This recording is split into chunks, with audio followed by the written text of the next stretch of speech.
Hello folks, this is Mike. Thanks for tuning in. In my last video, or part 1, I did an unboxing and review of the Ryobi bench shaft weed eater.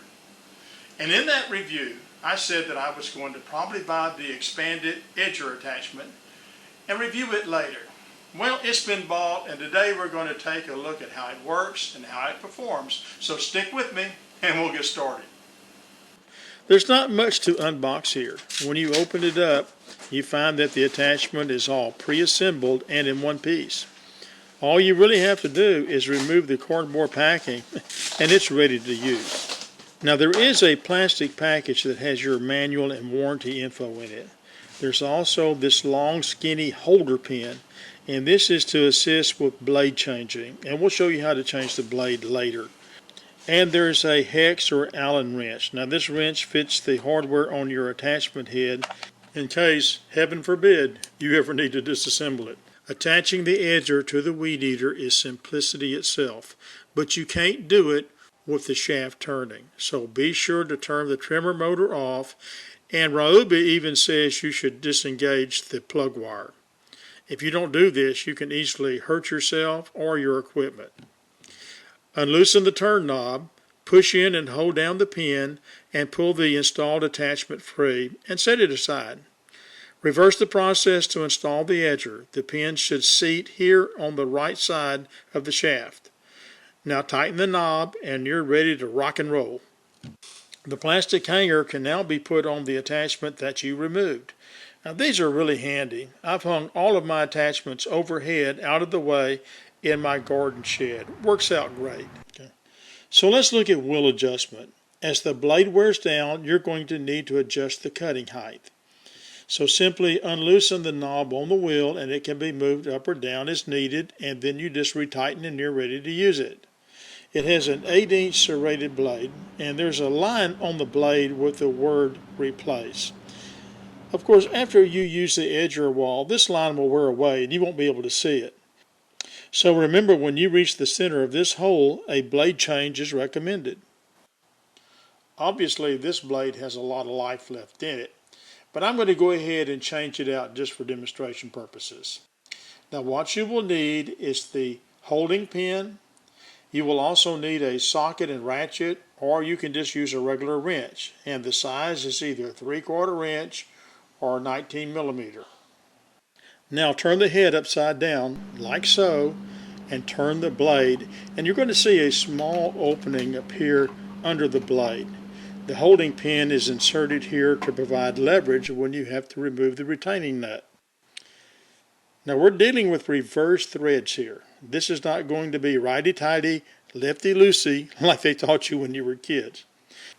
You're going to turn your wrench clockwise to unloosen the nut.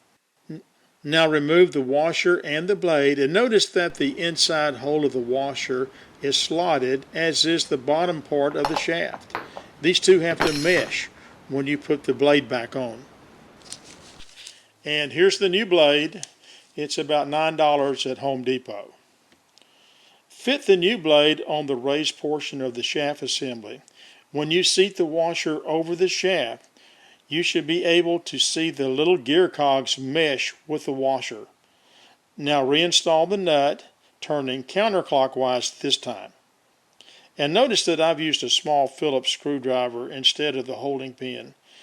Either will work just fine. And I probably won't be able to find that holding pin when I need it anyway.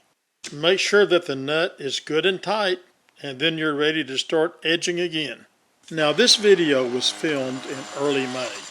Before that, in February, we had a really hard freeze that lasted several days, which is very unusual here on the Texas coast.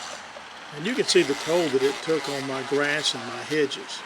So the grass is a little thinner than it might be later in the summer. Now, I like using the edger attachment much better than trying to edge with the trimmer head. You simply position the wheel on your hard surface and basically just walk a straight line with it. When you use the spring head, you have to hover it, or suspend it if you will, over the surface. It's much easier to let the weight of the weed eater rest on that wheel, which rolled effortlessly, by the way. It's also easier to keep the edger moving in a straight line, and it's faster. Now these attachments tend to be pretty universal. Now here's a picture from the box, and it lists other weed eaters that it will fit. And of course the attachments from these other weed eaters should fit the Ryobi. So if you're shopping for one of these, you have something to consider. Also, here's a picture of the other available attachments. Normally, I discuss pros and cons of a product during these videos, but I really couldn't find much to complain about with the edger. I think the only question is how long will it last, and since it's new, it's just too early to tell. So for now, I'm going to give the edger a thumbs up. It does what it's supposed to do, it's easy to use, and it gives that trimmed, precision edge look in our walks and driveway, and I'm happy with it. Well folks, that's going to do it for today. Please go below and like our video. We would really appreciate that. Also, feel free to leave me comments, questions, suggestions, and I will respond to you. Also, we have more great tool and product reviews, woodworking and do-it-yourself projects coming. So be sure to click that subscribe button and don't forget to ring that bell. And until next time, thanks for watching.